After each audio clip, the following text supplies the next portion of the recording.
The way we can build this unity, like Thomas Sankara was talking about, Mugabe, Gaddafi, and many like others, we need to educate these masses.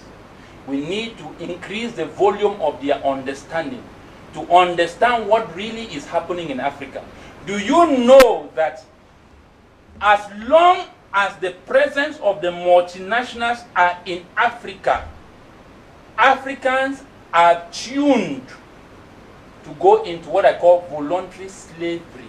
Today, the Haitians are in American borders, running to America.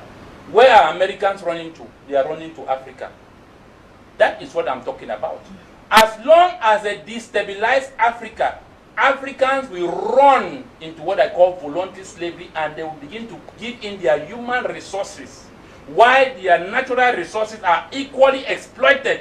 Why the multinationals are in Africa, Africans are running out. In all these civil conflicts, they are well settled in Africa because they are the ones shipping in the weapon. So the insecurities in Africa guarantees their investments, guarantees their presence. That is how Africa today is. And that is why we are saying that if we do not educate Africans, Africans will keep running out of Africa and creating the vacancy for Chinese, Russians, Europeans, Americans, Indians, Lebanese to come in, because Africans are no longer in Africa to develop Africa, because they have been made to understand that Africa is a poor place.